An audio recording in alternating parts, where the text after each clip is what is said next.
everyone. Thank you for tuning in to Amir's Anecdotes. Just a quick trigger warning for today's episode. There is some conversation about suicidal ideation. And so if you are struggling with suicidal ideation, and that may be triggering for you, you can feel free to skip this episode. But if you are struggling, I encourage you to call the suicide hotline, which is available. There's a 988 number for the suicide hotline, and there's also a 1-800 number that you can call as well. And please do not take your life. And if you are struggling with that, call me directly. I will make myself available for you. All right, everyone. Thank you for joining me for another episode of Amir's Anecdotes. I have a really cool guest today. I have Scott, who's joining us today. Scott, where are you located? I actually am in Texas. I currently live in Bryan. We literally just moved into this house last week, so I've been here a week. Wow. So is all your stuff still in boxes?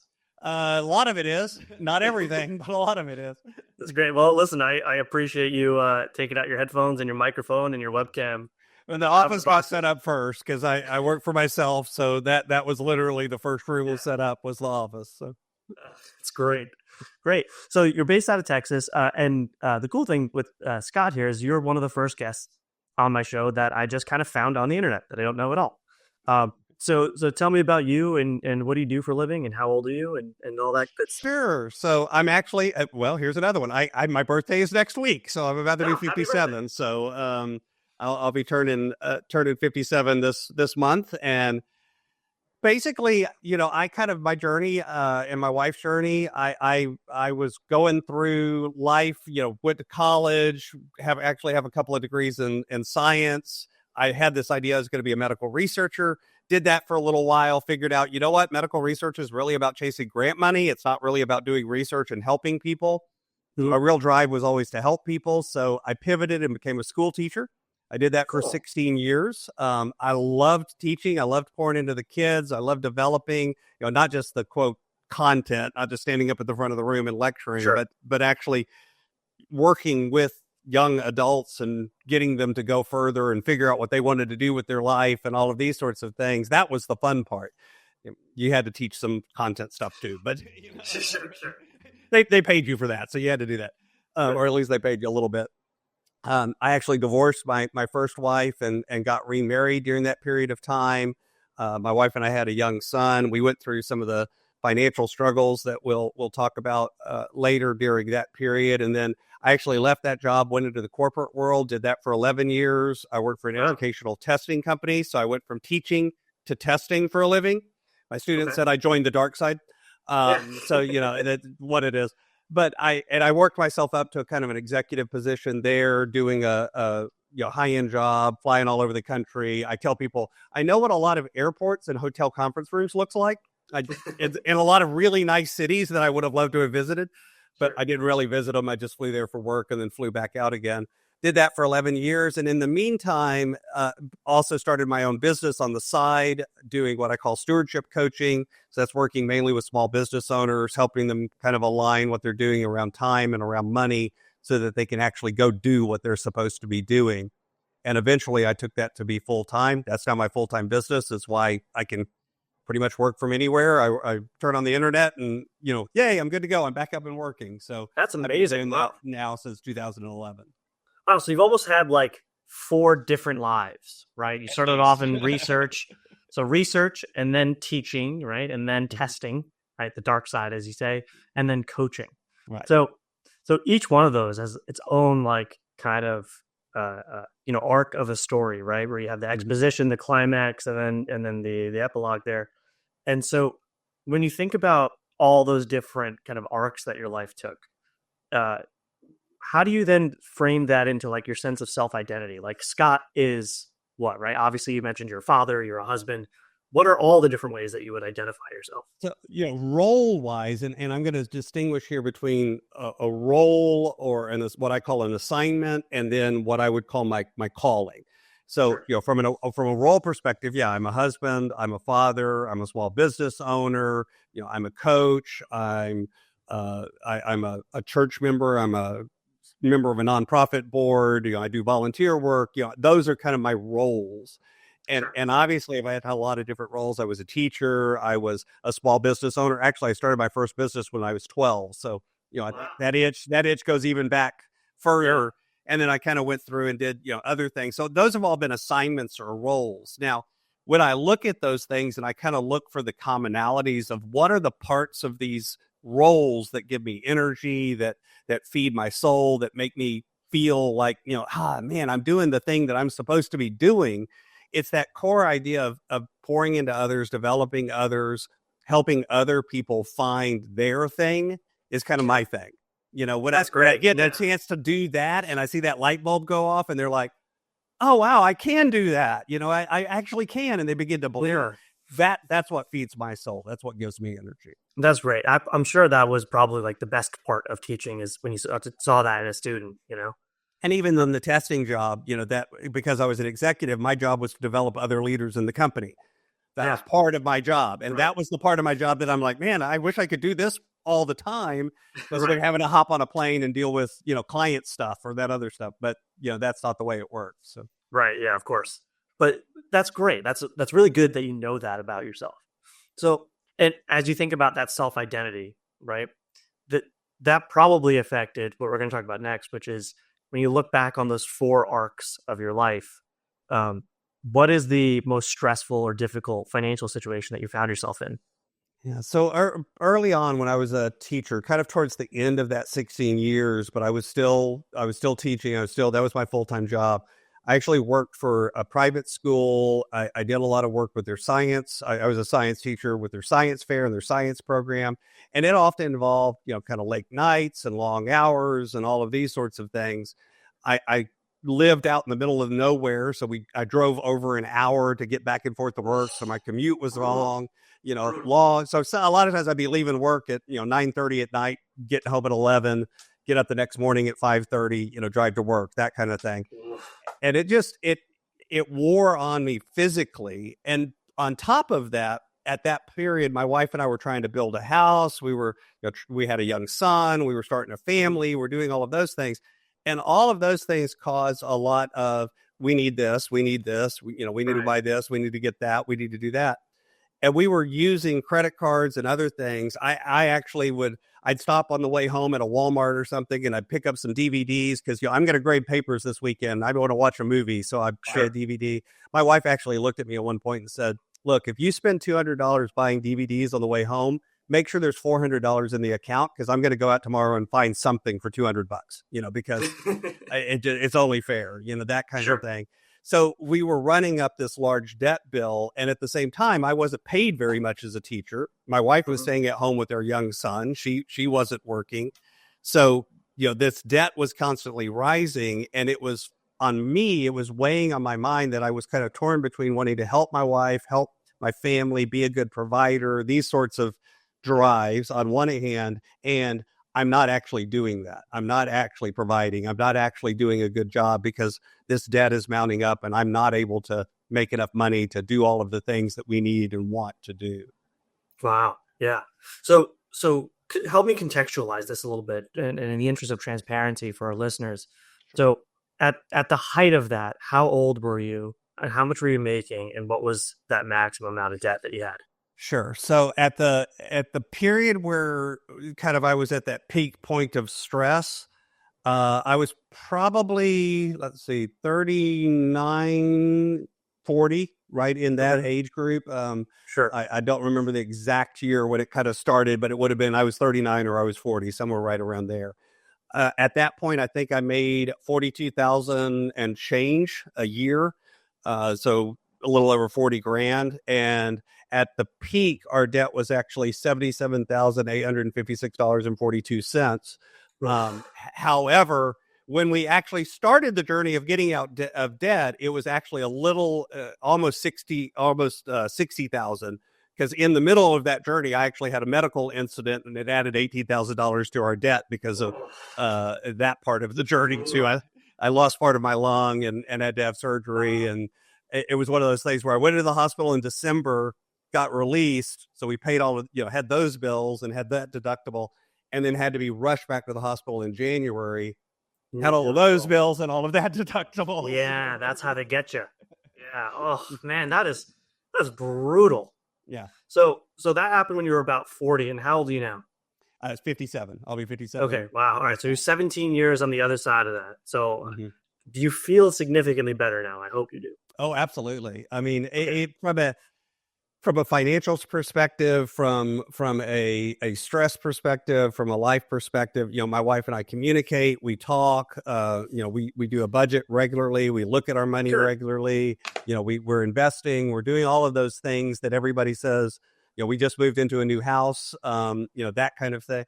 All of those things are ticking, and the truth is, it's I always tell people it's kind of a feedback loop, meaning Sure.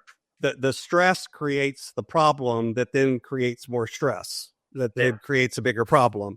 The same thing happens in reverse. As you can kind of begin to reduce the pain you're having in the problem, you lower the stress, which also makes you be able to tackle the problem better. So Yeah. there's a negative feedback loop, there's a positive feedback loop. It takes energy to shift from one to the other. Yeah. So, as you were in that, you're in your late 30s, so the debt's growing, right?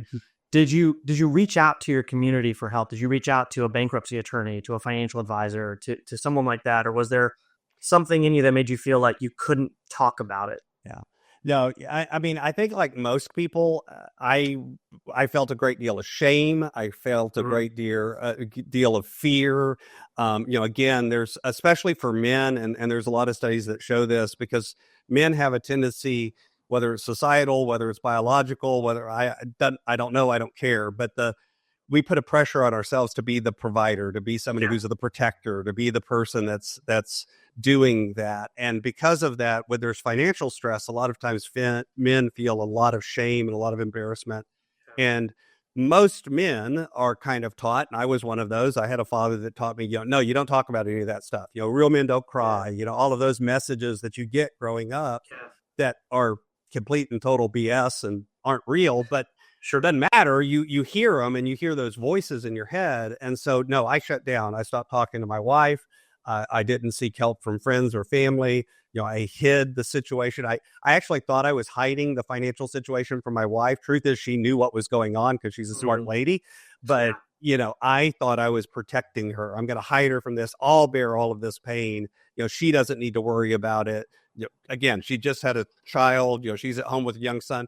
She's got enough on her plate. Right. I'll keep that from her. So absolutely not. It wasn't a matter of seeking out help. It was literally a matter of running away from it. Yeah. Yeah. So it's interesting how that self identity of being a man was actually the thing that stopped you from seeking out the support that you need. Yep. And there, on previous episodes of the show, right, we had similar things where the self identity of being an entrepreneur prevented someone from seeking help, right? Because it was nobody would understand. Everyone else has benefits, but I'm self employed, so I don't have all those employer sponsored benefits, right? Like maternity leave or paternity leave or whatever the case may be. So in your case, it was more of that broader category of just being a man that Yep. kind of stopped you from seeking out support. Yeah, it was how I defined it. It was the Mhm. frame that I looked at things through. If you change your frame, you change the way you look at things, well, then you change reality because the truth is that, yes, there is an abstract, true reality, but then there's also our perception of that reality. And our perception dictates what we actually see, Yeah, But, yeah. and so literally, I was blind to the idea of getting help because that didn't exist in my frame. Right. That's one of the things now, like you, I know you're a financial advisor. I've worked with small business owners all over the world. I've now seen enough to go, yes, your situation is unique, but it's also not. Right. Meaning, yeah, you may have some unique challenges. You may have something that's going on that's different, but the Yeah. core things, dealing with money problems, dealing with debt, dealing with stress, dealing with fear, that just means you're human. you know, Right. when we Yeah. all got those things. So Yeah. yes, it's unique, but it's also different. Yeah. And it goes back to kind of like our core tenets, right? Of like, hey, it takes a village, and people talk about that with child rearing, right? But it takes a village in so many different ways. Like we really aren't meant to go it alone. No. Yeah. So We absolutely are meant to have a community around us. yeah. So in that lens, right, of now you've hit that peak, you've hit that breaking point. What prompted you to start turning things around, and how did you do it? Sure. So at just to give a little context, so at the peak, again, my wife and I were seriously considering divorce. I actually would be driving home late at night, and I thought there was a particular part of the road where there was kind of a cliff that went off to one side. And it's like, if I drive off that cliff in the middle of the night, our insurance will pay out. My wife will be okay. She'd be financially be able to pay off the debt and have some money. She'll be fine. That kind of thinking going on. And again, the number one cause of suicide in men, financial stress, financial worries. So, and I was 100% in that category. And since I was driving home late at night, I would often turn on talk radio because, just hearing talk radio kept me awake. So it didn't really even matter to me so much what I was listening to. I didn't tune into particular stations or particular people. It was just that there was a person talking. And so I would turn on talk radio, and they changed the lineup one night, and they started putting on rebroadcast of, at that time, the Dave Ramsey Show. And it happened to be a Friday. There were all these people talking about getting debt free. They were talking about their challenges, their stories, and exactly what you were talking about earlier. There was part of me that was going, yeah, but their situation is different because, and I found myself literally arguing with the radio on the way home and yelling, about how stupid this was. Nobody could do this, blah, blah, blah. Yeah. But then that show continued to play. And so over a few weeks, I began to hear, not everything that I heard was things that I agreed with or believed in, but there were enough little nuggets where I started going, if these other people have figured out a way out of this, I'm not stupid. I'm a reasonably intelligent individual. There's got to be a way out of this, and we can probably figure it out. And so it was that breakthrough and kind of having that moment of, well, wait a minute, there's got to be a way out of that. And so sitting down with my wife, I called her, and we sat down together on a Saturday, and I said, look, I want to come clean. Let me explain the financial situation and what's going on. And I showed her all of the numbers and what was going on. And like I said, she actually already knew, but I didn't know that she already knew. And it turned out that she was listening to the same radio show in the day, and I was listening to the podcast in the evening. So no kidding. We had some of that same, we'd been hearing the same thing. We'd been hearing both messages, and we looked at each other and literally said, okay, we're going to go one of two ways. Either we need a divorce and give up, or we're going to buckle down and change the way we're living and make different decisions. And this is not going to be easy, and this is not going to be fun, but we just got to, spend less money, pay off debt, and change the trajectory of this. And it's going to be hard. And we decided to go that way. We decided, it's worth staying together. We can do this. We can get through this. We can buckle down and work on it. And so, she went and got a part-time job. Wow. I actually eventually changed. That's when I changed from teacher to the corporate job. We began to just live on nothing. And in 2 years, 11 months, I am not allowed to round that up to 3 years. My wife won't let me. In 2 years, 11 months, we paid off $77,800. Wow. And all of that you'd heard. That's amazing. So when you moved from, because someone's listening to this and they're like, yeah, well, you got a new job and that's how you did it, right? So that was part of it, but it wasn't all your thing. Right. Yeah. And so you moved from teaching, making, $44,000, I think you said. Yeah, 42. Yeah. 42. To now, what was your new salary at that corporate job? When I first started, it was 61 or 60, somewhere right around there. So it did go up, sure, but it really didn't go up, again. So if in the length of time, in the 2 years, 11 months we paid off, I've actually averaged my salary. My average was $55,000. So, in that 3-year period, 2 years and 11 months, I averaged a salary of 55. We paid off 77. So you can kind of do the math and realize, wait a minute, y'all were living on less than $30,000 a year. That's, that's the only way that math works. Yeah, exactly. Yeah. And the point that I wanted to highlight with that is exactly what you brought up, right? It was a function of the discipline, not some kind of like escape hatch. We did not get a magical inheritance. My mom and dad did not write me a check. There wasn't any of that sort of stuff. What I will say that's interesting is when you start paying attention and start buckling in down and start making different choices, what I will say is there were windfalls that came along. There were things that happened that made us, find money, air quotes around that we probably would have found anyway. But the difference is all of a sudden it was like, no, wait, we can use that to do this. We can Right. use that to make more momentum if we put it here. Yeah. So instead of just blowing it or buying, oh wow, it's time for an extra Christmas gift. Where's that big Right. screen TV? No, we Right. just cut everything out that was a luxury. Yeah. We still did things. I mean, we still, we had a certain amount of time. We went out for date night. We had Yeah. Good. we're big into the Renaissance Festival. We would do that once a year. Oh, that's great. But we were really strategic and tactical and thinking about where do we want to spend Yeah. this dollar, and Yeah. every dollar went somewhere on purpose. And it's that Yeah. intentionality that really made the difference. It wasn't the amount of money we made or didn't make. Yeah. Oh, absolutely. And so, now looking back, I'm sure when you were in it, it felt like a slog. Like it was like you were Sisyphus rolling the boulder up the hill. But now it's been, 14, 17 years. Those 3 years are probably just like you blink when you think about it. Yeah, they do, and honestly, at the time, yes and no on the feeling like a slog. There were times that it did. So again, in the middle of this, I changed jobs. In the middle of changing jobs, we didn't have very good insurance. I had a collapsed lung, had to have emergency Right. surgery. Yeah. All of that. That moments like that, it's like, are we ever? We're going backwards. Oh my goodness, this Yeah. is. Are we ever going to make it? So yeah, there were moments like that where it felt like. ah, but then there were other moments where it's like, hey, wow, we get paid this Friday and we've already paid all our bills and we get to take that whole paycheck and pay off a big chunk of debt, and it's going to knock out a credit card and get rid of it forever.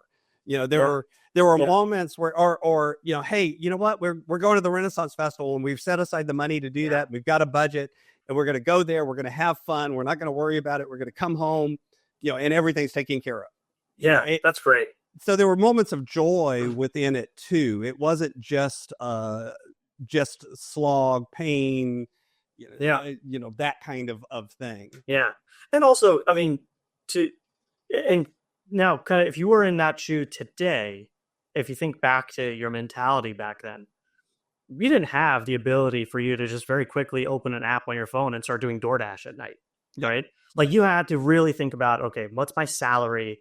And this gig economy that we have now, where you can for an hour just DoorDash or do Uber Eats or drive around, like you can just do that nowadays.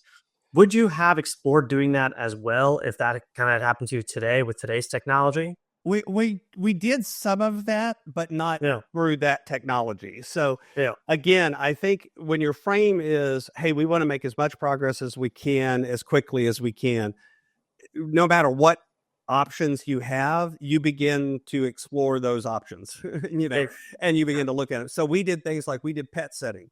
oh, nice. Again, we lived out in the middle of nowhere. We lived in the country. So we didn't, even if DoorDash existed, we wouldn't have been able to DoorDash. Okay. It wouldn't have been, it would have cost us more to do that than we would have made. So it wouldn't Yeah. have been, Yeah. That's true. Yeah. But my New Yorker is showing. Yeah. right. So there's everyone's in their own context. And so you may not have that opportunity, but it's really that thinking of what does this make possible? What is possible for Yeah. me? Because there's always what could be selling something. It could be getting a second job. It could be Yeah. whatever. There's something that you can do that gives you some leverage. And then it's Yeah. about, applying that leverage over time to make progress and kind of get back to that positive feedback loop that we were talking about earlier. That's what an amazing story, and I'm so grateful that you're sharing that because I know for sure, like as a man myself, I've had those same thoughts. I think about uh, wanting to be a provider and having that expectation, and it exists even if no one says it to you. So I talk to my wife about this all the time, where there is that expectation among women to either have the career or have kids, and it doesn't matter which one you pick. Society's kind of got a villain. Somebody tells you you're wrong. Yeah. And like as a man, even if no one says it, right, you have that kind of, okay, you have to pay the bills and you have to provide. You have to be in that protector kind of role. Even if no one's saying that, that's like this unspoken rule of society. Right. And that's suicidal ideation. I mean, that's very prevalent among men and for those same reasons. Absolutely. I'm really, I'm impressed and grateful that not only were you able to overcome that, but now live to tell the tale and share that story with us today. And it's something that, I feel again, looking back on it, obviously that's not something I wish for myself or anyone else. But at the same time, I look at it as, this is part of my story. This is something I get to share. And I've had men, come up to me when I've had opportunities, whether it's on a podcast or on a stage, to share part of my story. And folks have walked up to me afterwards and said, I'm so glad you said that, because I've been thinking that. And I didn't think anyone else felt that way. Nobody else felt like that. And it's like, no, lots of people feel like that. We just taught to not talk about it. Yeah, absolutely. So yeah, it's an honor to get to share that. Yeah, well, thank you so much. Now, hopefully there is someone who listens to this episode who, in hearing you share that story, feels that they themselves are not alone, right? And if Scott can do it, they can do it. And that's really the goal of the show today. And if someone wanted to reach out to you, either for your coaching services or just to give you some a note of gratitude, what's the best way for them to contact you?